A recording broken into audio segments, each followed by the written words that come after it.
She was kneeling in the chapel, alone, praying the Our Father like she had done thousands of times before, but this time something happened. The walls disappeared, time stopped, and she saw something that would change how she prayed forever. She saw what happens in heaven the exact moment you say those 7 words, Our Father who art in heaven, and what she witnessed will make you never pray this prayer casually again. Hey everyone, welcome back. Today you're going to discover the hidden, supernatural power locked inside the Our Father, the prayer Jesus himself taught us, the prayer most of us race through without thinking. Because Saint Faustina Kowalska, one of the most documented mystics of the 20th century, was shown exactly what happens in the spiritual realm when you pray these words with genuine faith. And I'm telling you right now, after today, you will never pray this prayer the same way again. This isn't speculation. This isn't pious theory. Saint Faustina lived from 1905 to 1938. She documented everything in her diary, over 600 pages of mystical experiences. The Catholic Church investigated her for decades. She was canonized by Pope John Paul II in the year 2000. And what she wrote about the Our Father in entry 476 of her Divine Mercy Diary is going to shatter every assumption you have about prayer. So let me ask you directly, when was the last time you prayed the Our Father and actually meant every single word? When was the last time you didn't just recite it on autopilot, but prayed it like your eternity depended on it? Because after what you're about to hear, you'll understand that maybe it does. Poland, 1931. The world was sliding toward another war, economic collapse, political chaos. And in the middle of all this, a simple Polish nun named Helena Kowalska, who took the religious name Faustina, was experiencing things that defied explanation. Visions of Jesus, conversations with Mary, encounters with souls in purgatory and glimpses of hell. But she wasn't some uneducated peasant lost in medieval superstition. She was examined by spiritual directors, by priests, by her superiors. They tested her, questioned her, tried to explain away her experiences naturally. They couldn't. Because what was happening to Faustina was real, documented, verified, and it was changing lives. Faustina was nobody special by worldly standards. She came from a poor farming family. She had barely 3 years of formal education. At 20, she entered the convent. She worked in the kitchen, the garden, as a doorkeeper. Simple tasks, hidden life. No one would have noticed her, except God chose her to be his secretary, as Jesus called her, to write down messages of divine mercy for a world that was forgetting how to receive it. And one of the most powerful messages she received wasn't about some complex theology. It was about the simplest prayer in Christianity, the Our Father, the prayer we teach children, the prayer we mumble before meals, the prayer we race through in the rosary. That prayer. One evening, Faustina was in the chapel. It was after dinner. The other sisters had gone to recreation, but Faustina stayed. She knelt before the tabernacle, and she began to pray, Our Father who art in heaven.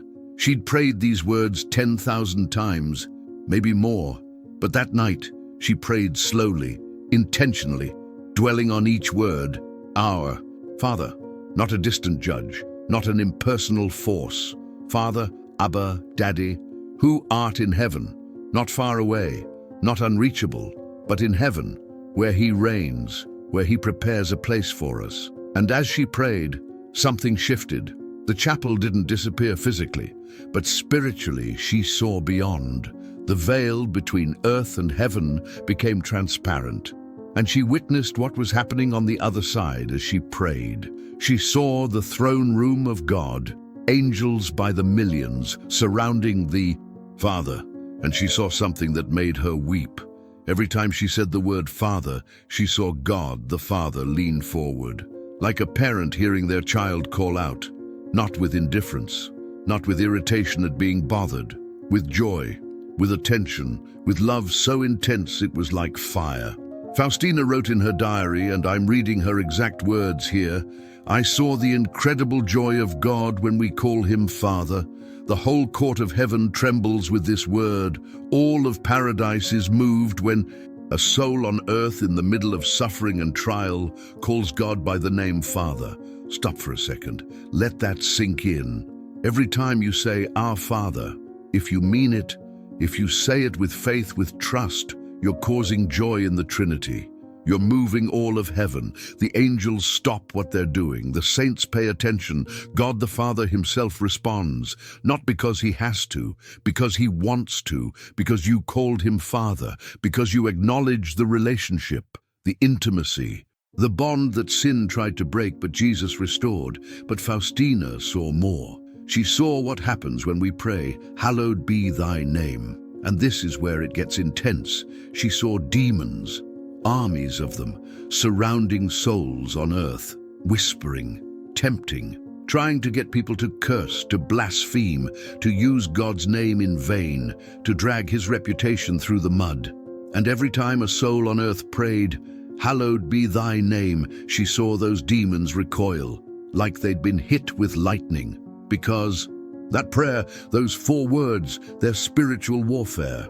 You're declaring, "God, your name is holy. I will not profane it. I will honor it. I will defend it." Faustina wrote, "I understood that when we hallow God's name, we are repairing the damage done by blasphemy. Every hallowed be thy name spoken with love covers a multitude of blasphemies spoken in hate." Think about that. How many times a day is God's name used as a curse word?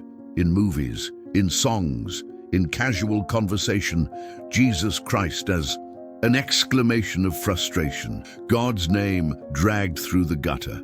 And every time you pray, "Hallowed be thy name," with reverence, you're spiritually covering that damage. You're offering reparation. You're fighting back. And here's what's going to challenge you.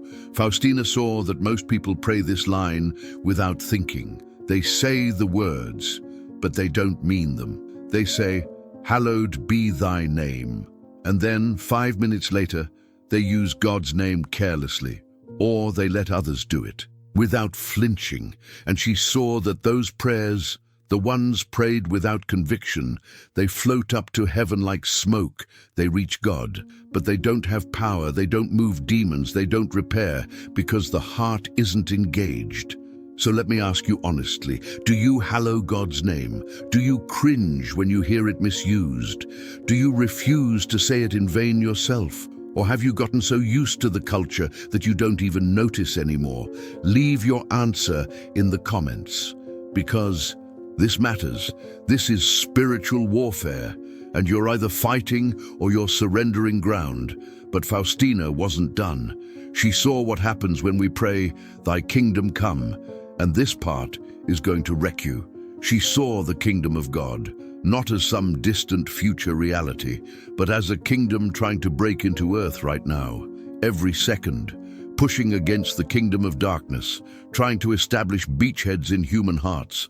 And she saw that every time a soul prays, "Thy kingdom come," with genuine desire, they're opening a door. They're giving God permission. They're saying, "God, invade my life. Take over. Establish your rule in me. I surrender." And Faustina saw Jesus respond to those prayers immediately. She saw him send graces. She saw angels dispatched. She saw chains breaking off souls, addictions losing power, despair being replaced with hope, not because of magic, but because someone prayed, "Thy kingdom come," and meant it.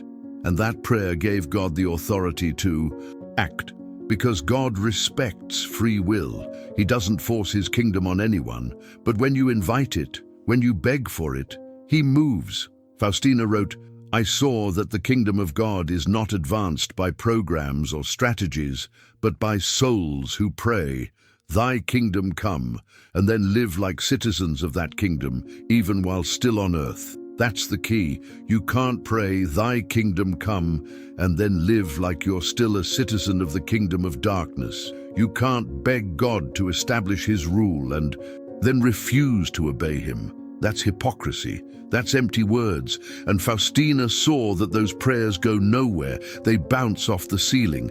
But when you pray, "Thy kingdom come," and you back it up with obedience, when you say, "God, I want your will done in my life," and then you actually do his will, Faustina saw that those prayers are like battering rams against hell's gates. They're unstoppable. They break strongholds. They liberate captives, because you're not just praying words. You're partnering with God in the work of redemption. Now let's go deeper. Thy will be done on earth as it is in heaven. Most people pray this line with resignation, like they're saying, "Well, God, I guess you're going to do what you want anyway, so fine." Like it's surrender in defeat. But Faustina saw the truth. She saw that in heaven, God's will is done perfectly, immediately, joyfully. The angels don't debate, they don't delay, they don't negotiate. God speaks, they obey, instantly, completely. And when you pray, "Thy will be done on earth as it is in heaven," you're asking God to make earth like heaven, starting with you. You're asking him to give you the grace to obey like the angels obey, to trust like the saints trust, to love like heaven loves. And Faustina saw something that's going to make you uncomfortable. She saw that most suffering, most chaos, most misery on earth comes from one thing: humans refusing to do God's will. That's it. Every war, every betrayal, every broken family, every addiction, it all traces back to someone somewhere saying, "No, God, I'm doing it my way." And she saw that the antidote is souls who pray, "Thy will be done," and mean it, even when it's hard, even when it costs them, even when they don't understand. Faustina herself lived this. Jesus asked her to do things that terrified her, to speak to her superiors about divine mercy, to have an image painted, to trust when everything in her screamed to be afraid. And every time she prayed, "Thy will be done," and she obeyed. And miracles happened, not because she was special, but because she got out of the way and let God work. So here's the question. What is God asking you to do that you've been avoiding? What's his will for your life that you keep saying, "Not yet, God, not that, not me"? Because until you pray, "Thy will be done," and back it up with action, you're blocking the very blessings you're begging for. Now we get to the part most people misunderstand. Give us this. Today our daily bread. You think this is just about food, right? About physical needs. Faustina saw deeper. She saw that yes, this includes physical provision, but the bread Jesus is talking about is himself, the Eucharist, the bread of life. She saw that every time you pray, "Give us this day our daily bread," you're asking for the Eucharist. You're expressing hunger for Jesus, not just once in a while, not just on Sundays when it's convenient, daily, every single day. And Faustina saw Jesus responding to this prayer with such longing. She saw his heart burning with desire to give himself to souls in the Eucharist. But she also saw something tragic. She saw that most people don't want him daily. They're fine with weekly or monthly or just on Easter and Christmas. And Jesus waits. He waits for souls to hunger for him the way he hungers for them. Faustina wrote, "Jesus told me, I wait in the tabernacle for souls like a beggar waits for bread. I am here, I am ready, but so few come. So few ask for their daily bread." Let me ask you directly, when was the last time you went to daily Mass? When was the last time you received the Eucharist on a day that wasn't Sunday? And if your answer is never, or it's been years, then you're starving spiritually and you don't even realize it, because you're not getting your daily bread. You're surviving on crumbs, and Jesus is in the tabernacle every single day, waiting, wanting to feed you, but you have to come, you have to ask, you have to pray, "Give us this day our daily bread," and then go get it. And if you can't go daily, if work or circumstances make it impossible, then pray this line with burning desire.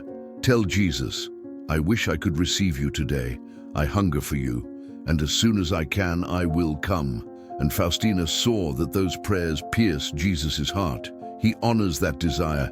He gives grace even when sacramental reception isn't possible. But you have to want it. You have to mean it. Now comes the hard part. And Forgive us our trespasses, as we forgive those who trespass against us. Faustina saw something here that terrified her. She saw souls praying this line, asking God to forgive them while they were harboring hatred, resentment, grudges against others.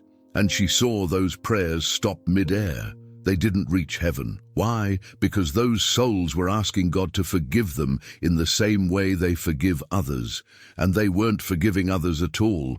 So by their own words, they were asking God not to forgive them. Think about that.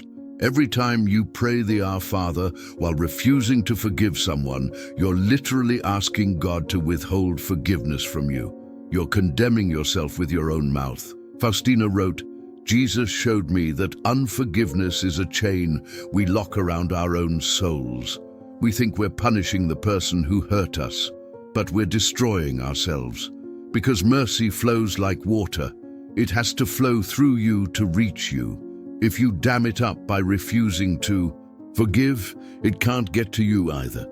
And she saw souls in purgatory suffering because they died with unforgiveness in their hearts.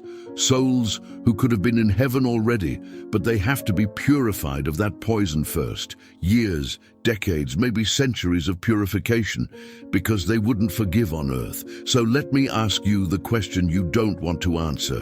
Who do you need to forgive? Whose name just popped into your head right now? The person who betrayed you, who hurt you, who lied about you, who destroyed something precious, and you've been holding on to that anger like it's your right, like you're justified. Maybe you are. Maybe what they did was evil, unforgivable by human standards. But Jesus didn't say, forgive if they deserve it. He said, forgive as I have forgiven you. And how did he forgive you? While you were still a sinner, while you were still his enemy, before you apologized, before you even knew you needed forgiveness. That's the standard. And it's impossible. By yourself, you can't do it. But with his grace, you can. And here's the promise Faustina saw. She saw that the moment a soul chooses to forgive, even if they don't feel it yet, even if they have to keep choosing it every day, Jesus releases a flood of grace. Healing begins, bitterness loses power, and mercy flows both ways, to them and through them. Comment below right now. Who do you need to forgive? You don't have to name them. Just say, I'm choosing to forgive today, and mean it. Because your freedom depends on it. Next line, and lead us not into temptation. Faustina saw that this isn't asking God not to test us. God doesn't tempt anyone. James says that clearly. This is asking God not to let us be led into situations where we'll fall. It's recognizing our weakness, our vulnerability. It's saying, God, I know myself. I know where I'm weak. Don't let me get into circumstances where I'll fail. Protect me from my own stupidity. And Faustina saw that God honors this. Prayer when it's prayed with humility. She saw him rearranging circumstances, closing doors that would lead to sin, removing people from someone's path who would be occasions of sin, giving strength to walk away when temptation appears. But she also saw that many people pray this line and then deliberately walk into temptation. They say, lead us not into temptation, and then they go watch things they shouldn't watch, go places they shouldn't go, spend time with people who drag them down, and they wonder why they keep falling. You can't ask God to protect you from temptation and then run toward it. That's insanity. That's testing God. And Faustina saw that those prayers are like asking a lifeguard to save you while you swim toward the shark. God will try, but you're fighting against your own rescue. So what are you doing? What are you watching? What apps are on your phone? What are you reading? Who are you texting? And is any of it leading you towards sin? If the answer is yes, delete it. Cut it off. Jesus said, if your hand causes you to sin, cut it off. He didn't mean literally, but he meant radically. Whatever is dragging you to hell, remove it. No excuses. No, but I need it for work. No, but everyone else does it. You're not everyone else. You're a child of God praying not to be led into temptation, so stop leading yourself there. But deliver us from evil, from the evil one, from Satan. Faustina saw the devil multiple times. She wrote about it in her diary. She described him as a figure of immense hatred, raging against God, against souls, against everything good. And she saw that he is real, not a metaphor, not a symbol, a person, a fallen angel with intelligence and power. And his entire goal is to drag souls to hell with him. That's it, that's his mission. He doesn't care about you, he hates you, and he will use every lie, every trick, every temptation to destroy you. And the only protection, Faustina saw, is prayer. Specifically, calling on God's deliverance. When you pray, "Deliver us from evil," you're asking God to break the devil's hold, to shatter his plans, to protect you from his attacks. And Faustina saw Jesus respond to this prayer with fierce protection. She saw angels sent. She saw demons flee, not because of our power, but because we invoked God's power. We asked for deliverance, and he gives it. But here's what most people miss. Deliverance isn't passive. It's not, "God, you do all the work while I sit here." It's partnership. You pray for deliverance, then you cooperate. You resist the devil. You flee from sin. You put on the armor of God. You fight, and God fights with you. But if you pray for deliverance and then open the door to the devil again, you're wasting your breath. Faustina's final vision about the Our Father was this. She saw Jesus standing before the Father, interceding for souls. And every time a soul on earth prayed the Our Father with faith, with love, with trust, she saw Jesus present, that prayer to the Father like a gift, like a precious offering, and the Father received it with joy, not because the words were eloquent, but because the heart was sincere. And she saw that one Our Father prayed with true faith is more powerful than 1,000 prayers said out of obligation. One Our Father prayed from the heart can move mountains, can break chains, can save a soul, can change a life. Because it's not the quantity, it's the quality, it's the heart behind the words. So what does this mean for you right now? It means you need to stop racing through the Our Father. Stop praying it on autopilot. Stop treating it like a magic formula that works just because you said the words. Start praying it like Jesus meant it. Slowly, intentionally, word by word. Our Father, pause. Meditate on that. Who art in heaven? Pause. Think about that. Hallowed be thy name. Pause. Mean that. And so on. 1. Our Father prayed that way is worth more than 100 rosaries prayed mindlessly. I'm not saying don't pray the rosary. I'm saying pray it right. Pray every Our Father in that rosary like it's the only prayer you'll ever get to say, because one day it might be. Now let me give you 3 challenges, 3 things Faustina would tell you to do based on what she saw. First challenge, for the next 7 days, pray one Our Father every morning, just one, but pray it on your knees, out loud, slowly. Take 5 minutes if you need to.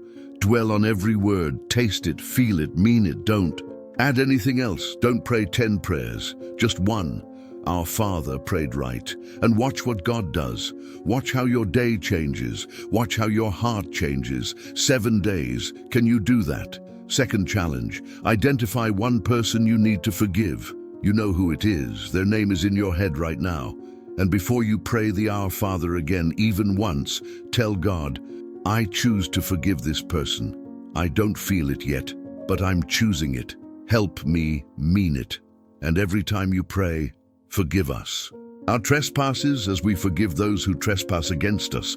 Picture that person's face and say, I forgive you, out loud if you can. And keep doing it until you mean it.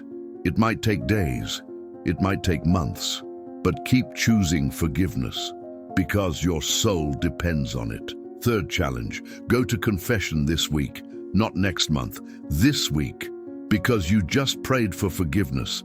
You just asked God to deliver you from evil.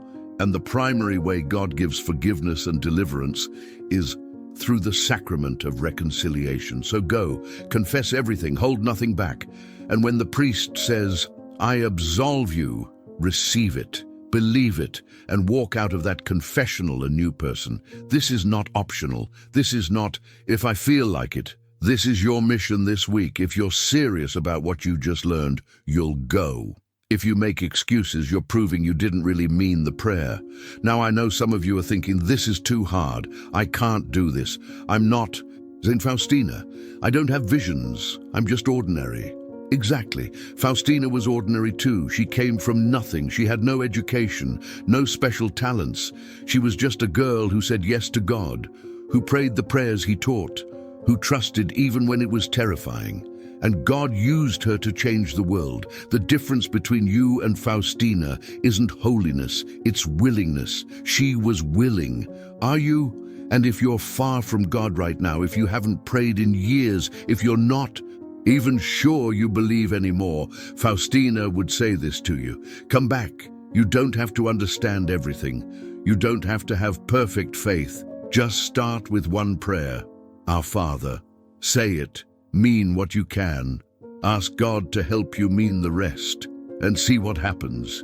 Because Jesus is waiting. He's been waiting your whole life. And he will not reject you. No matter how far you've fallen, no matter what you've done, say the prayer. Take the first step. And he'll meet you there. Let me paint you two pictures, two versions of your future. Version 1 year from now. You took this seriously. You prayed the Our Father every day like Faustina taught. You forgave the people who hurt you. You went to confession regularly. You received the Eucharist as often as you could. And now, 12 months later, you have peace you didn't have before. Not because life got easier, it probably didn't, but because you're anchored in something unshakable. You're connected to God in a way that can't be taken away. You've grown closer to him than you thought possible. And you look back at today and think, that was the day everything changed. Version 2. 1 year from now, you close this video. You thought, interesting, and moved on. You didn't change anything. You kept praying the same way you always did. Rushed, distracted, half-hearted. You didn't forgive. You didn't go to confession. You stayed comfortable. And now, 12 months later, you're still empty, still anxious, still wondering why God feels distant. And you've wasted a year you can't get back, a year of graces you could have received but didn't. How will you feel then? Will it have been worth it? Will the comfort you chose today be worth the emptiness you'll feel then? Remember the beginning of this video? Faustina kneeling in the chapel, praying the Our Father. Now you know what she saw. Now you know the power locked in those words. But knowing isn't enough. You have to do. You have to pray. You have to choose. And the clock is ticking, not to scare you, but because it's true. You don't have unlimited time. Every day that passes is one less day to grow in holiness, one less day to save souls, one less day to become who God created you to be. Don't waste it. Before you click away, do one thing right now. Don't wait. Don't plan to do it later. Right now. Kneel down if you can, or at least bow your head, and pray one Our Father. But pray it the way Faustina did, slowly, intentionally, every word, and offer it for someone, for the person who needs it most, for a soul in purgatory, for a sinner dying right now, for yourself. Just pray it. I'll wait. Did you do it? If you didn't, go back and do it before you finish this video, because if you can't give God 90 seconds after everything you just heard, then you need to ask yourself if you really believe any of this. But if you did pray it, if you meant it, then you just participated in something that moved heaven. Angels noticed. Jesus presented your prayer to the Father, and somewhere, somehow, grace was released. Maybe you'll never know whose life you just touched, but God knows, and that's enough. Now, if this video impacted you, if it changed how you see prayer, share it. Not for me. Share it because someone in your life needs to hear this. Someone who's given up on prayer. Someone who thinks God doesn't listen. Someone who's praying but not seeing results because they're praying wrong. Be the instrument God uses to reach them. Share it now. And subscribe to this channel if you want more stories like this. Hit the bell so you don't miss the next one. And in the comments, tell me this. Have you been praying the Our Father on autopilot? And what are you going to change starting today? I'm reading every comment. I want to know your story, how this impacted you, what you're going to do differently. Let's pray together one more time. Everyone watching, wherever you are, pray with me. Our Father, who art in heaven, hallowed be thy name. Thy kingdom come, thy will be done on earth as it is in heaven. Give us this day our daily bread, and forgive us our trespasses, as we forgive those who trespass against us. And lead us not into temptation, but deliver us from evil. Amen. Saint Faustina prayed that prayer thousands of times, and every single time she meant it, she lived it, and it transformed her into a saint. It can do the same for you, if you let it. Don't waste this. Don't treat this like just another video you watched. Let it change you. Let it ignite something. Let it be the moment you stopped going through the motions and started actually praying. God is waiting. Heaven is watching. And your Our Father matters more than you know. Make it count. God bless you. I'll see you in the next video. You in